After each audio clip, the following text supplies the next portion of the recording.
Hi everyone, in this video we're going to take a look at the crop tools, specifically the top two here, the regular crop tool and the perspective crop tool. And you can see that for both of these the keyboard shortcut is C for crop. Now at its most basic, the crop tool just needs to be selected and you get this frame or border around your image that if you grab a side or a corner you can start to resize it.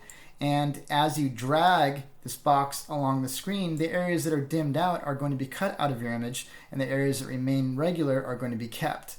If at this point I wanted to go ahead and have this be my crop, I can go ahead and click on the crop tool once more or press the enter key and that will go ahead and crop my image. Another way you could go about creating your selection for the crop is if you already have the tool selected, just go ahead and click and drag on your image, and when you let go, you're going to get a more localized area already set up for the beginnings of your crop. Now I'm not going to go too much into this grid right here, but this represents the rule of thirds. I'll probably do a video dedicated to that somewhere down the road. But basically the idea is if you have some point of interest, placing it in one of these intersecting lines is usually a good place to put it. So if I go ahead and place this guy around here, and maybe I'll resize a little bit to get some of this nice foreground in front of him, I'll go in and say this is my image, and again I can go ahead and press enter to crop the area just like I did before. Some other nice functionality built into the crop tool is rotation. So if I go ahead and left click and drag a crop area for this image, if I hover around the corners you can see I have these little curving lines which represent rotation,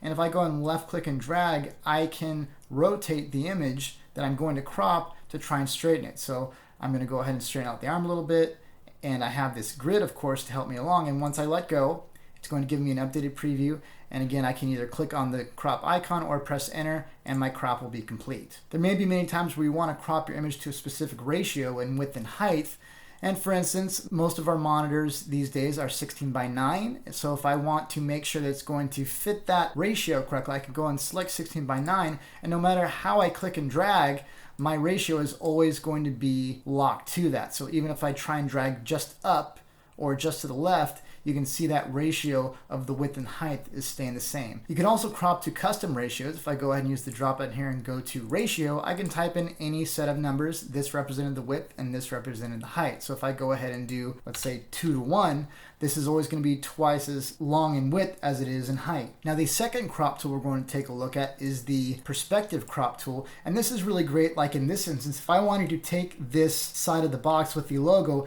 and it's skewed, it's kind of in a perspective. The angle when the image was taken is a little bit up and then the image is to the screen right, and if I wanted to have that be a flat surface, well in a lot of cases I'm kind of out of luck. But with the perspective crop tool, you can kind of flatten this out and make a solid surface out of it. So if I go ahead and left click and drag, I'm going to get a grid.